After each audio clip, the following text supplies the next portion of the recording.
Bonsoir.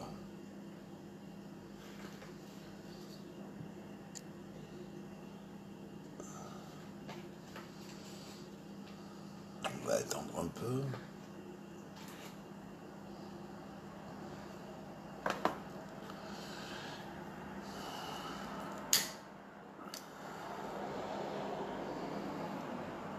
Salut Mickaël.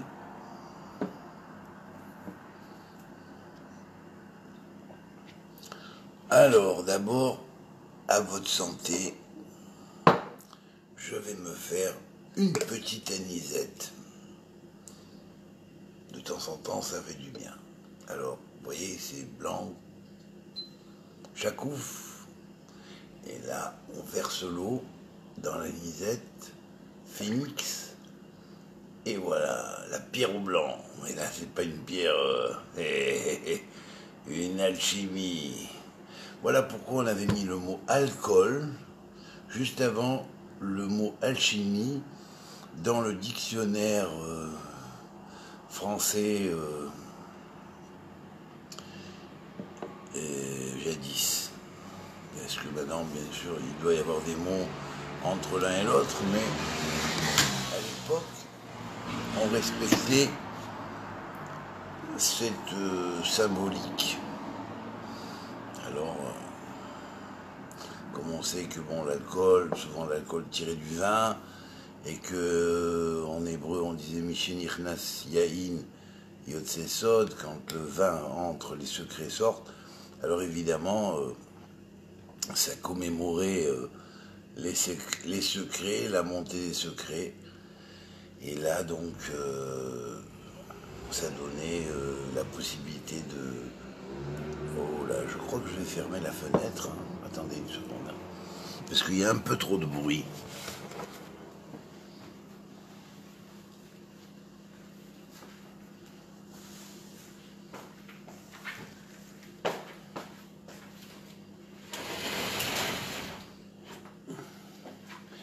Comme dirait Paco, le copain de Mouktar, il y a un poquito de las bruitos. Voilà. Alors, voilà, donc je disais que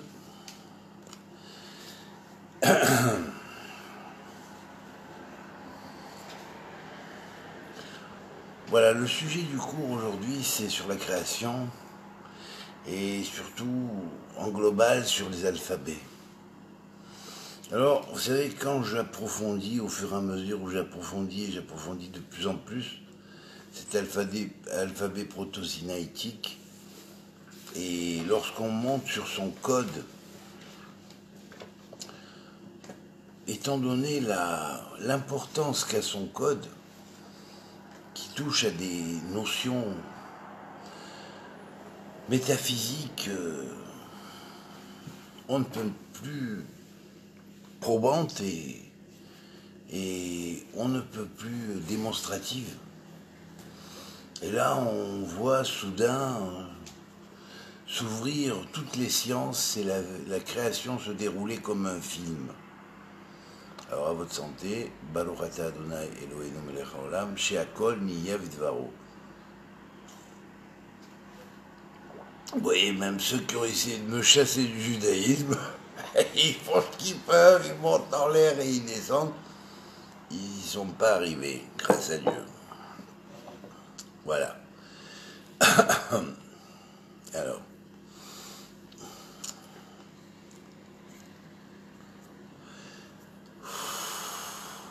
Mais enfin, moi, je suis pas dans le, comment dirais-je, dans le chemin ordinaire. Hein.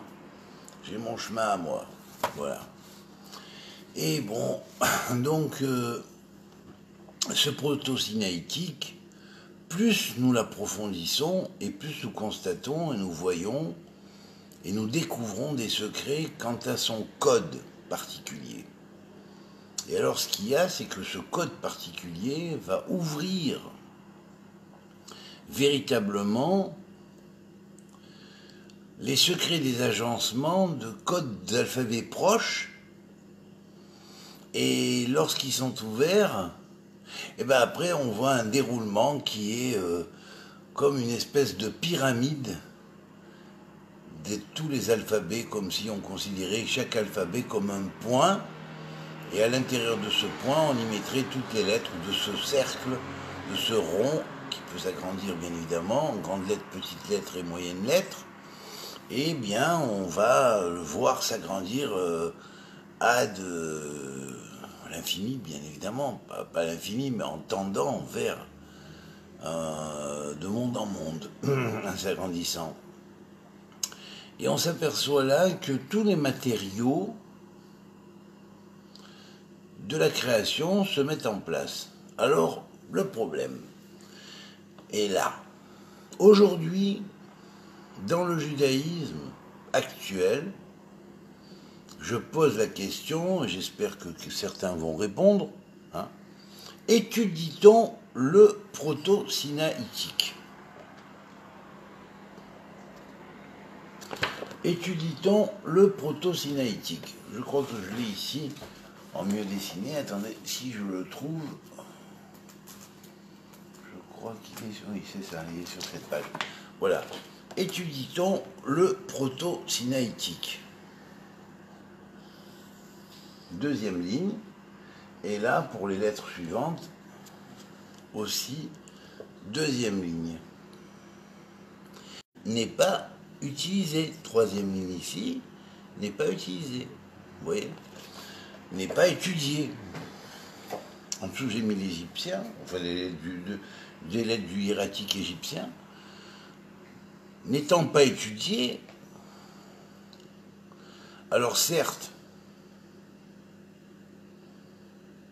est-ce que quelqu'un pourrait me dire pourquoi il n'est pas étudié? Alors vous avez remarqué que j'ai failli être coupé, là, bon. Apparemment, ce que j'ai dit n'a pas dû plaire à certains. Alors ils ont vite essayé de déclencher un problème Internet. Quand c'est pas le décalage entre la voix et l'image,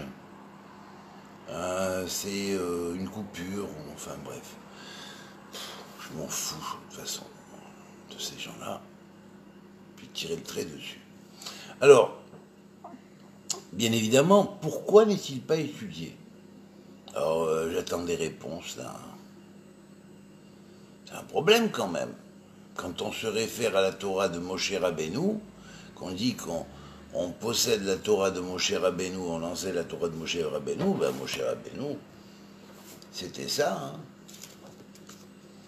C'est comme ça que les sceaux ont été signés par les rois, qu'on a retrouvés sous le mont du Temple, hein, et aux alentours du mont du Temple. C'est comme ça que les sceaux étaient signés. Pourquoi ne trouve-t-on pas de cercles d'études de ces alphabets? C'est quand même un problème. Vous ne pensez pas? Je vous suggère la question, parce que quand je donne les réponses, on me dit « Ouais, tu vas trop vite, ouais, tu révolutionnes, ouais, tu ci et tu ça, tu bouleverses, ouais, tu remets en cause le système. » Bon. Je pose la question. Ça m'étonne. Ça vous étonne pas? Alors, vous savez les travaux que j'ai faits dessus.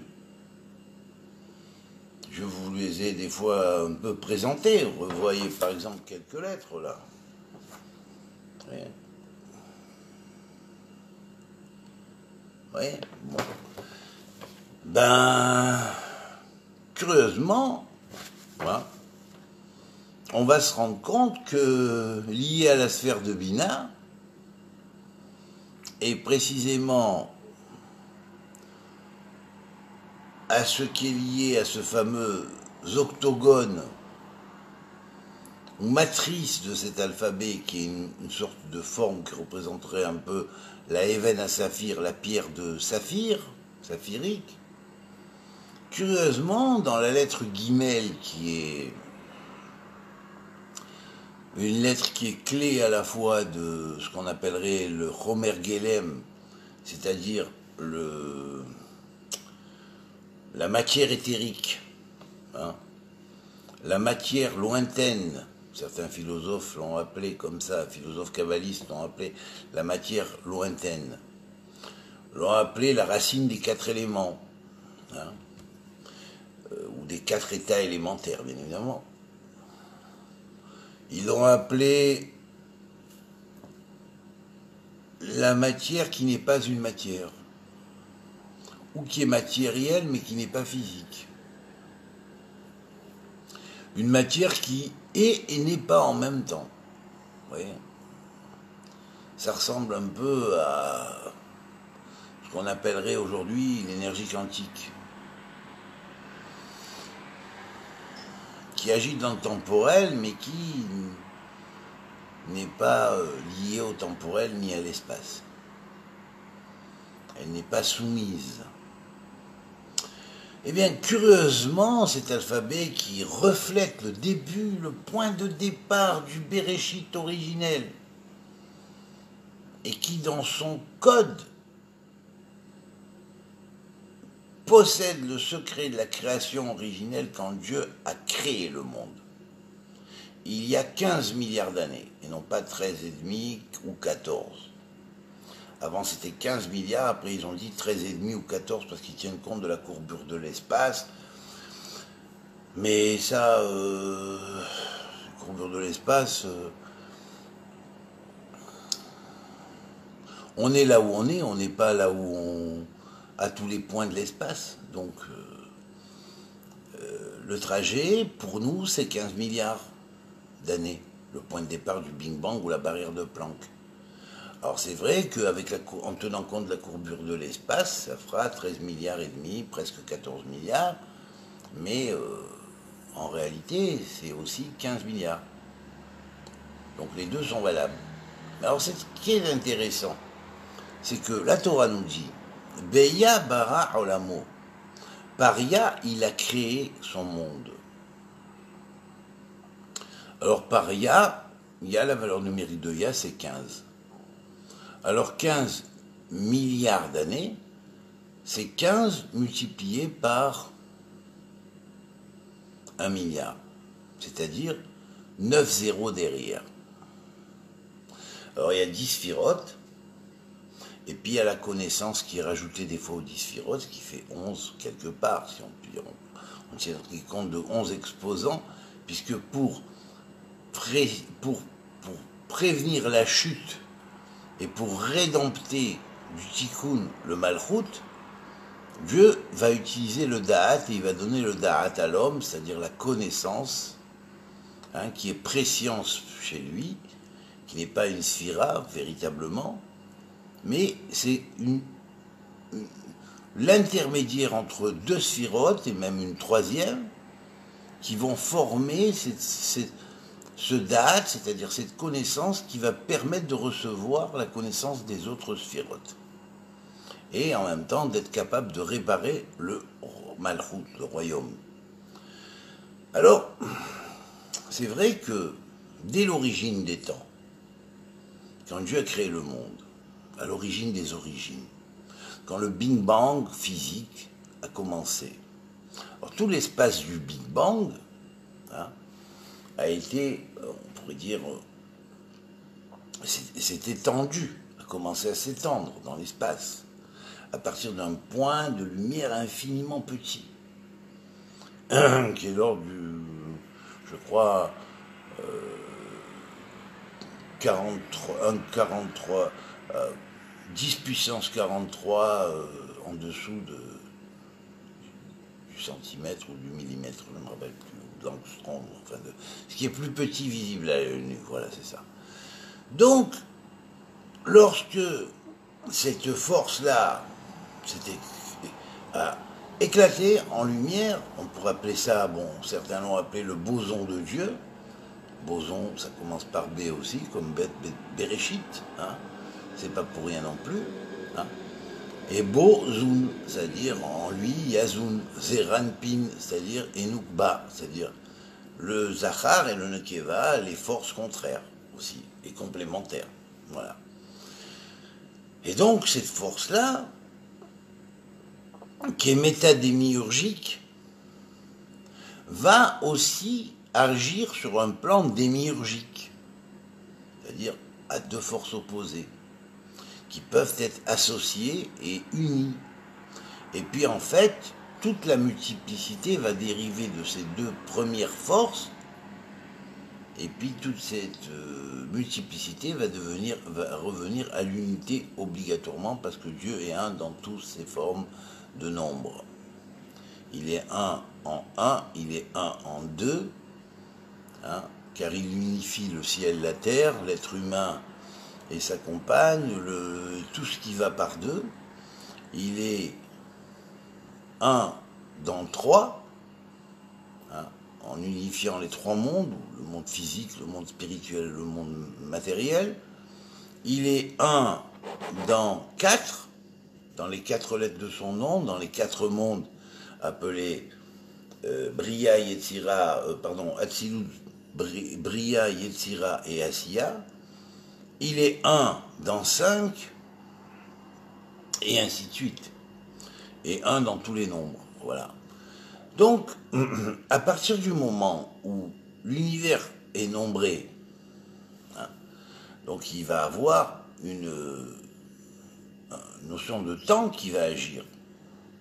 Alors on disait, les anciens Chachamim, les anciens sages étudiaient à la fois Maaseh Bereshit et Maaseh Merkava. L'œuvre du Bereshit, du commencement, et l'œuvre de Merkava. Mais comment peut-on étudier l'œuvre du commencement? Mais comment peut-on étudier l'œuvre du commencement? Ça paraît impossible. Ça paraît impensable. On n'y était pas. On ne peut que présumer. Et là, la Torah nous dit, et elle ne prétend pas, elle l'est, hein, j'étais maîtresse d'œuvre, Haïti Etzlo Amon, j'étais auprès de son Atzilut, c'est-à-dire de son monde d'émanation, la grande conseillère, la pédagogue à la fois de la création, et en même temps la maîtresse d'œuvre, l'architecte quelque part, et la maîtresse d'œuvre. Mais un autre verset nous dit la finalité des choses est marquée dès son commencement. Et alors là, c'est vraiment le top du top. Parce que lorsqu'on sait que le livre d'Enoch, celte, hein, a un nombre de chapitres qui correspond à 3 ordres d'agencement des runes du Futark, et qui va parfaitement en parallèle avec le Shema Meforash, hein, tout comme l'alphabet proto-sinaïtique va en parallèle avec le Shema Meforash, et ils se complètent l'un l'autre, hein. Eh bien, curieusement, on va se rendre compte que dans la lettre d'Imel, les 3 lettres qui vont correspondre, lettre 3e du premier type d'agencement de l'alphabet, du 2e type d'agencement de l'alphabet, du 3e type d'agencement de l'alphabet. Ces 3 agencements sont, pour le premier agencement, c'est l'ordre correspondant aux essences, à l'alphabet essentiel. C'est, pour le 2e agencement, l'ordre correspondant aux galaxies et aux planètes et on pourrait dire plus exactement aux constellations. Il y en a 24, d'accord, qui sont déterminées, qui ont la ressemblance avec des lettres du Futark, c'est-à-dire celtique. Et puis, nous avons l'agencement correspondant à la phonétique, en 3. Ces 3 types d'agencement, hein, des lettres du Futark, sont la grande clé, parce qu'ils vont nous montrer, nous ouvrir un secret par les achorim, par les lettres autres, hein, qui ne sont pas les lettres que nous connaissons, apparemment, dans un premier temps. Eh bien, les panim vont nous dévoiler, les faces vont nous dévoiler les dos, les achorim. Vous voyez ? Et là, on va voir que la finalité des choses est effectivement marquée dès le commencement. Parce que le mot Gog, qui est la base de Gog et Magog, apparaît en toutes lettres au nom de la troisième lettre, lettre Guimel, lorsqu'on prend les initiales des trois lettres représentées par les trois systèmes, qui sont passés en troisième position, c'est-à-dire en relation avec le Guimel. Guimel qui porte des noms différents aussi pour ces trois fonctions en hébreu. Et là, on aura, bien évidemment,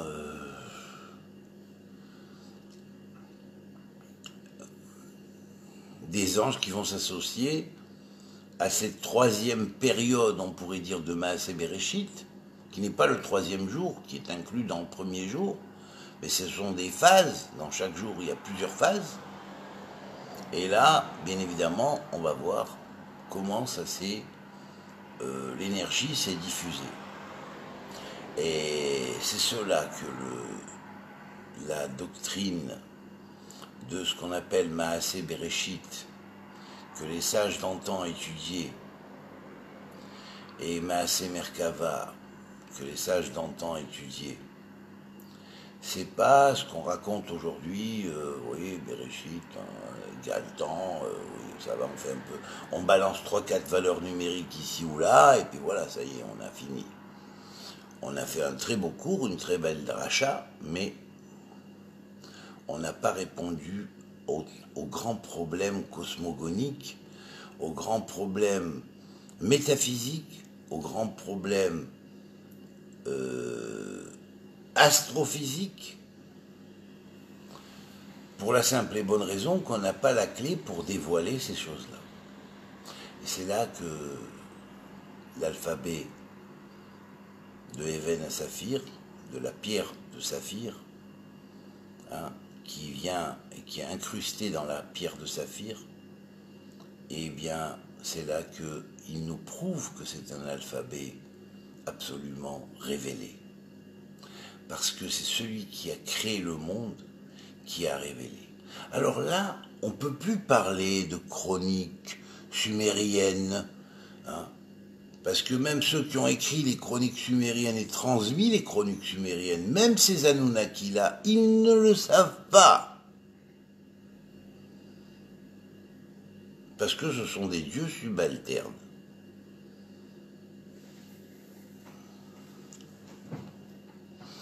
Des dieux avec petit d, hein, je répète, je précise. Parce que il y en a qui toujours ils m'attendent au tournant, alors ils attendent le moindre mot que je peux dire qu'ils peuvent détourner dans leur truc, et puis en voit, alors ils en profitent. Bon, alors, donc je précise, des dieux avec petit d.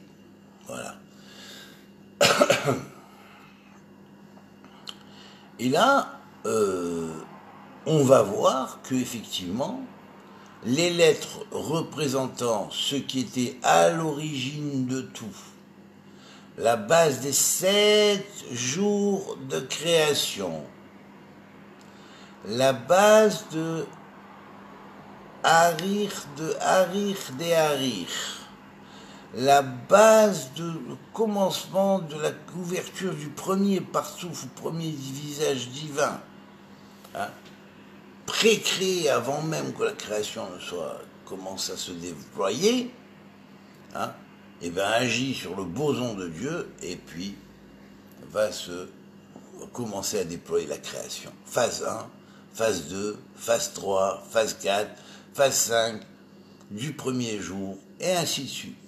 Après deuxième jour, troisième jour, quatrième jour. Et là, on va voir la création se dévoiler comme un film.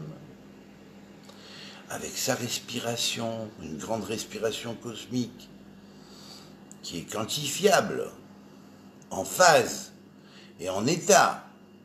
Eh bien, quand on aura tout décodé, on se rendra compte qu'il y a exactement 22 phases avec le même nombre qui retourne et toujours le même nombre qui retourne et qui contient le nom de Yud-Keh Vav-Keh.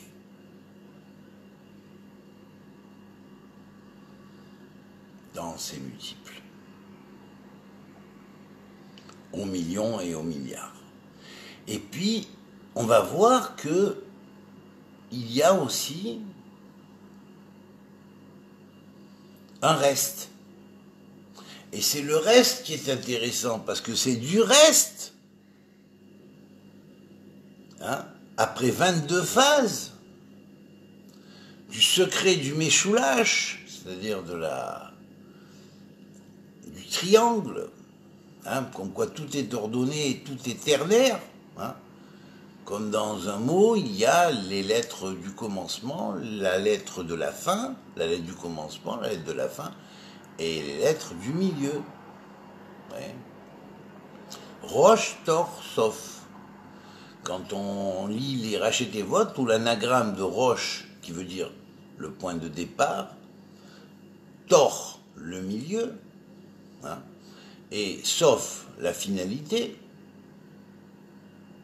langage qu'on emploie pour appeler les mots qui ont tous un Roche, Tor, Sof, eh bien on va se rendre compte que lorsqu'on lit à l'envers, c'est-à-dire on part du Sof, et qu'on passe au Tor, et qu'on va vers le Roche, vers les origines, nous avons le Séter. Le Séter, c'est le mystère secret, caché.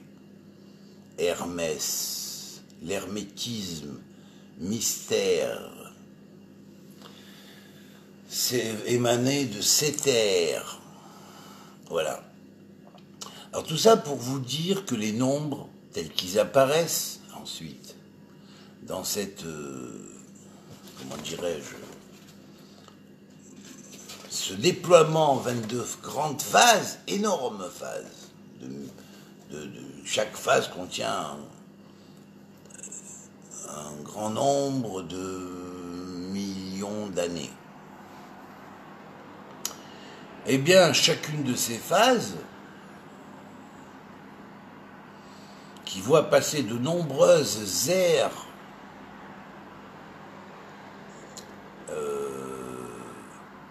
on pourrait dire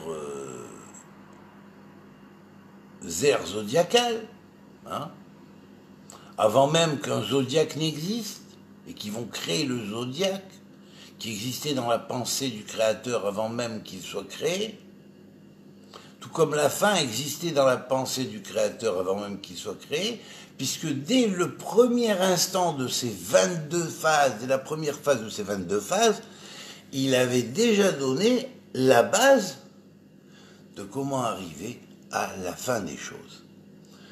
Mais cet impact ayant été mis en marche, hein, il allait y avoir dans la création ce qu'on a appelé une brisure, telle que la Kabbalah nous l'explique, et telle que les recherches sur les civilisations précédentes nous le montrent, puisqu'il y a eu de nombreux déluges sur Terre. Mais il y a énormément de planètes aussi, comment dirais-je, exoplanètes, qu'on pourrait appeler des planètes éventuellement habitables, qui ont de l'oxygène, qui ont une verdure, hein, eh bien, automatiquement, ces planètes-là sont viables. À un moment donné, il y a une cassure.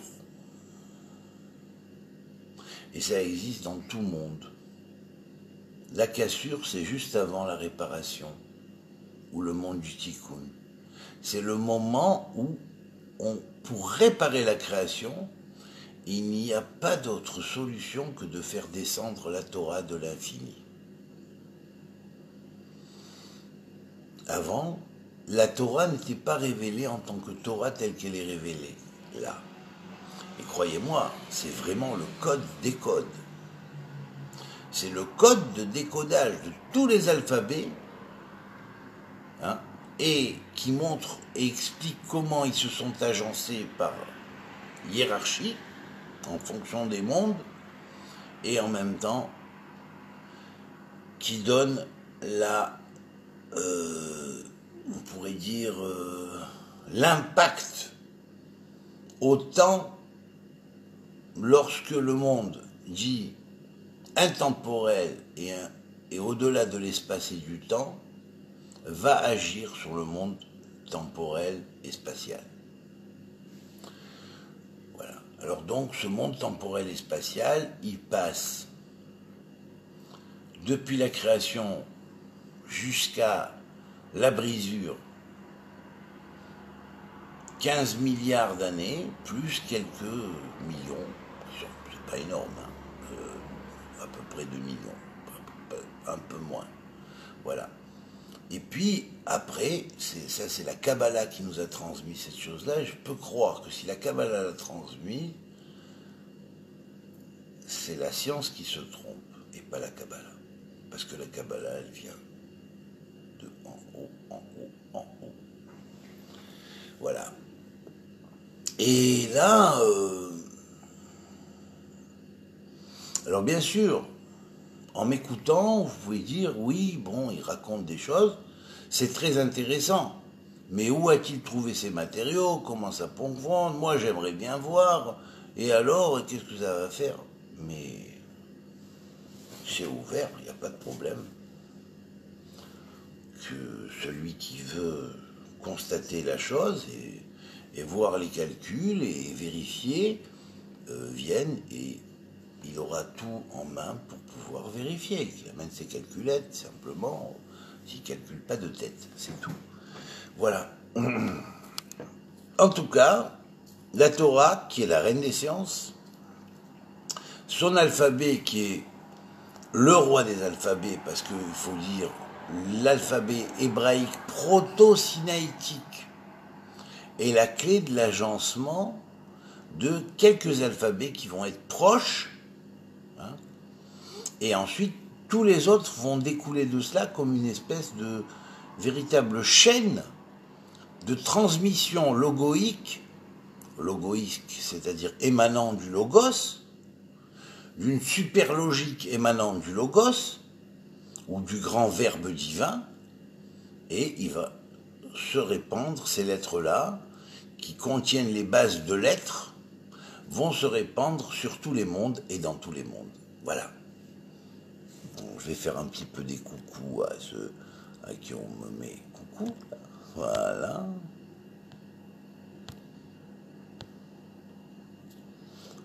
Il y en a beaucoup, hein. Bon, je ne sais pas si je vais tous les faire, mais... Oh bon, on va en faire encore quelques-uns. Voilà. Voilà. Et merci à tous ceux qui me font coucou, je leur fais coucou également. Voilà. Et n'oubliez pas que, surtout que coucou, quand vous écrivez en hébreu coucou, vous dites bonjour à quelqu'un, eh bien, kou, ça s'écrit kaf et vav, avec le nikoud, le point au milieu du vav, et ça fait 26 en valeur numérique. Ça veut dire que quand vous dites un coucou à quelqu'un, étant donné que le mot coup est répété 2 fois, ça fait 26, et on répète 26, ce qui fait 52, c'est Ben, le fils. Eh bien, on fait coucou à tous les fils de Dieu, de Yud Kevavke. Voilà. On fait coucou à tous les fils de Yud Kevavke, et les filles de Yud Kevavke. Alors, je suis pas... Non, je suis pas... Non, je suis pas... Je suis pas machophalocrate, comme on dit, pour le patriarcat uniquement, non. Pour moi, ça doit être bien équilibré, étant donné que l'un comme l'autre existe dans l'un et dans l'autre. Donc le Zachar et le Nekeva existent autant dans le Zachar que dans le Nekeva, voilà. En tant que principe métaphysique. Voilà. Alors voilà, donc... c'était quelques mots que je voulais dire sur ce merveilleux alphabet proto-sinaïtique, et je dis, bon ben, ne ratez pas le coche. Et je m'adresse aux rabbins qui s'estiment maîtres de la génération, qui enseignent l'hébreu à leurs disciples, hein, ou à ceux qui vont les écouter. Repenchez-vous sur l'alphabet de vos pères. Repenchez-vous sur l'alphabet que Moshe, que vous appelez Rabbeinu, n'est-ce pas, connaissait, et dont il connaissait les propriétés et les grands secrets. Puis, si vous avez des problèmes, je pourrais peut-être vous aider un petit peu là-dessus. Voilà. Mais il suffit de vouloir apprendre. C'est tout. L'ère du Verseau vers lequel on s'achemine tous, qui est l'ère messianique, ça se dit Verseau en hébreu, Dli. L'ère du Dli, du Verseau. C'est l'ère du Dli. Mais cette ère du Dli, du Verseau, c'est l'ère messianique. Puisque autant Saturne que Uranus gèrent le Verseau. Donc Saturne est lié au Shabbat, mais Uranus transcende le temps. Donc ça donne un goût de monde futur à l'intérieur du Shabbat global. Vous voyez ? Voilà, c'est pour ça que ça s'appelle le Verseau aussi, parce que le Verseau, c'est les eaux de la connaissance qui vont se déverser sur le monde, hein, qui vont rappeler les enfants de Dieu au Créateur, qui vont leur faire se souvenir de qui ils sont, et en même temps, sous le Verseau, nous sommes tous des enfants. Voilà. Donc, faites-vous enfin un petit peu, retrouvez l'enfant qui est en vous. Arrêtez de vouloir jouer les maîtres, uniquement les maîtres, machin. Dites-vous que de temps en temps, il y a des choses qu'on est obligé d'apprendre et on retourne au banc de l'école. Voilà, c'est tout. Pour combler, pour préparer et retrouver ce qui nous manque. Hein, et que nos pères avaient. Vous comprenez ? Voilà. Donc, je m'adresse particulièrement aux enseignants et je leur dis, penchez-vous un peu là-dessus. Trouvez un livre qui en parle. Il y a parmi les livres sur les alphabets, il y en a qui en parlent, je vous avais donné, ne serait-ce que par exemple, tiens, on avait étudié ensemble quand j'étais à la Yeshiva de Strasbourg, pendant mon service militaire, comment il s'appelle, le fils du rabbin, Michael, je vois que tu es là, marque-le-moi, hein, je t'en prie. Le cheminement des alphabets qu'il avait écrit, je vous l'avais montré une fois, bon enfin, c'est pas grave, je vous donnerai le titre une autre fois, ou je le marquerai demain quand je serai à la maison, j'ai oublié le nom, le titre du livre, mais enfin, je vous donnerai les références demain, je les rajouterai. Donc si vous revenez sur le post, vous trouverez la référence. Marc-Alain Waknin, voilà. Alors regardez dans Marc-Alain Waknin, il y a un livre qu'il a écrit sur les alphabets. Et ben c'est en grande partie une bonne production qui est sortie des discussions qu'on avait sur les alphabets. Déjà à l'époque, hein, j'étais très branché alphabet, moi. Alors à la Yeshiva de Bethel, du Rav Getz, le Rav qui a pris la succession du Rav Getz, il m'appelait Otiot, Ot-Tesha, Ot-Tête, la lettre tête, la 9e porte. Voilà, la 9e porte, et en même temps il m'appelait Otiot, lettre. Voilà. Alors oui, ben moi je suis, c'est mon domaine. J'y ai consacré ma vie. Il y en a qui se fatiguent à accumuler du pognon et à même faire des banques avec. Et puis gagner beaucoup d'argent et accroître leur pouvoir avec les banques. Moi, ça ne m'intéresse pas. Moi, même s'ils me les donnaient, leurs banques, j'en voudrais pas. Et jamais je les échangerai contre ça, parce que ça les vaut pas. Alors là, c'est certain. Ça les vaut pas. C'est loin de les valoir même. Et c'est même pas comparable. Voilà. Donc,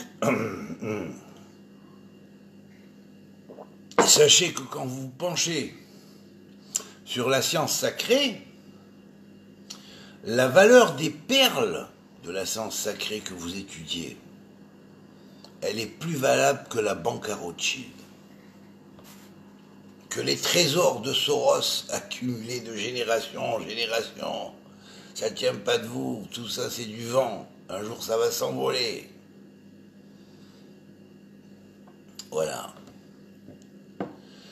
Alors, pourquoi ? Parce que c'est vrai, le papier, vous l'emportez pas, l'appartement que vous avez, vous l'emportez pas, par contre, ce que vous emportez avec vous, hein, quand vient le jour, c'est les lettres qui permettent la construction de votre maison intérieure, la construction de votre être intérieur, la construction et la reconstruction de votre corps spirituel de gloire. Parce que n'oubliez pas, mes frères et sœurs, que nous sommes tous des enfants de l'Éternel. Au-delà des races, au-delà des peuples, au-delà des conceptions philosophiques, théosophiques, religieuses, nous sommes tous des enfants de l'Éternel. Et Dieu aime bien voir ses enfants égaux. Et s'il y a un aîné dans les enfants, il aime bien que l'aîné accomplisse bien sa tâche, qui est de surveiller ses frères et de bien les guider. Et pas de se gargariser, je suis l'aîné. Voilà. Or, j'espère que vous avez compris le message, hein, et que j'espère que on écoutera sa voix, hein, et alors, Ayom, aujourd'hui même, depuis qu'on écoutera sa voix, individuellement, on recevra notre délivrance. Déjà. Et puis, si on l'écoute et qu'on est de plus en plus à l'écouter sa voix, bah, la délivrance, on va la sentir à un niveau global, social, moral, étatique, international, et même, je dirais, cosmologique. Voilà. Alors, vous savez, le Dieu des armées a envoyé toutes ces armées, déjà, elles sont là, elles sont aux portes, elles vous voient, comment vous vous comportez, ce que vous faites. Et puis elle dit, celui-là, non, on le raye. Il est trop fanatique, il est trop méchant vis-à-vis des autres. Il se sert des choses divines et il est très méchant, au fond. Il ne faut pas se fier à son apparence. Il se donne une apparence gentille, comme ça, mais il est gentil qu'avec ses copains, qu'avec sa paroisse. Hein. Et en dehors de ça, il ne considère pas les autres comme ses frères, il n'en a rien à faire. Alors dites-vous bien que les anges de Dieu, vous ne pouvez pas les corrompre.